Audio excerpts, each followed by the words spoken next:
The Battle of Agincourt, etched into the annals of history, was not an isolated event. It was a bloody chapter in the brutal, protracted conflict known as the 100 Years' War.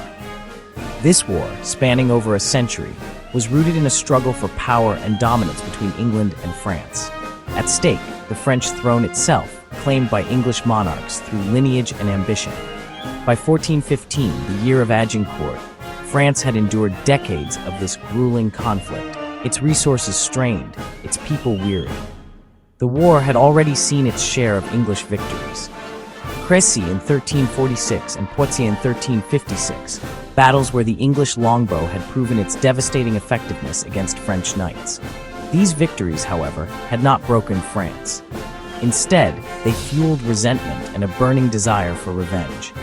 Agincourt would become another testing ground, a place where the fate of nations would once again hang in the balance. English claims to the French throne, coupled with economic and territorial disputes, ensured that the conflict raged on.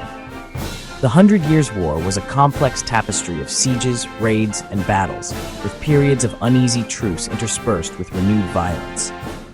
Agincourt emerged from this cauldron of conflict, a testament to the enduring animosity between the two kingdoms. If you enjoyed this story, don't forget to like and subscribe to emgotvhistory History Warfare for more tales of historical warfare. Henry V, the young King of England, was a ruler of ambition and resolve. He yearned to revive English claims to the French throne, viewing the turmoil in France as an opportunity to solidify his dynasty's power.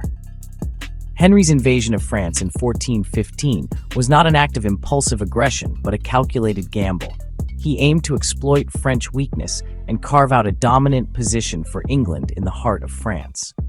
Henry's army, however, was not the invincible force its reputation might suggest.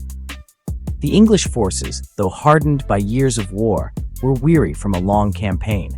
The siege of Harfleur, a port city in Normandy, had taken its toll. Weeks of bombardment and close-quarters fighting had depleted English ranks and sapped the soldiers' strength. Dysentery, a scourge of medieval armies, had further weakened Henry's forces, leaving them vulnerable as they marched deeper into French territory. Despite these setbacks, Henry remained resolute. He possessed the unwavering loyalty of his men, inspired by his courage and leadership. His army, though depleted, was still a formidable force, disciplined, well-trained, and armed with the deadly English longbow.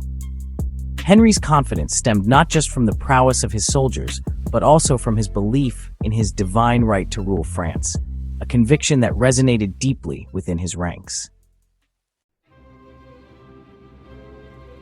The disparity in numbers between the English and French armies at Agincourt was staggering. The French, fighting on home ground, mustered an army that dwarfed the English force. Contemporary chronicles, prone to exaggeration, claimed French numbers as high as 50,000, though modern estimates placed their strength between 12,000 to 15,000. Even these reduced figures represented a significant numerical advantage over the English. The English army, ravaged by disease and attrition, numbered no more than 9,000 men at Agincourt. Outnumbered by at least 3-1, the English faced a seemingly insurmountable challenge. The French army, a mix of heavily armored knights, men-at-arms, and peasant levies, exuded an aura of invincibility. Their banners, a riot of colors and heraldic devices, stretched across the battlefield, a testament to the vastness of the French host. The French, confident in their numerical superiority, anticipated a swift and decisive victory. They viewed the English army as trapped and demoralized, ripe for annihilation. This overconfidence, however, would prove to be their undoing. The French, blinded by their perceived advantage, underestimated the resolve of the English and the deadly effectiveness of the English longbow. The English longbow, a deceptively simple weapon, would prove to be the decisive factor at Agincourt. Crafted from yew wood, these bows were capable of firing arrows with incredible force and accuracy over long distances. English archers, trained from childhood, could loose volleys of arrows with devastating speed and precision, turning the battlefield into a killing field. The longbow's effectiveness lay not just in its range and power, but also in its ability to penetrate armor. French knights, clad in heavy plate armor, found themselves vulnerable to the rain of arrows unleashed by the English archers. The impact of these arrows, even if they failed to pierce armor, could inflict blunt force trauma, shattering bones and incapacitating even the most heavily armored warrior. The French, reliant on the traditional charge of mounted knights, found their tactics countered by the longbow's deadly reach. The English archers, positioned strategically on the flanks and behind a line of sharpened stakes, created a killing zone that decimated the French ranks. The longbow, a weapon honed through generations of warfare, had once again proven its worth on the battlefield.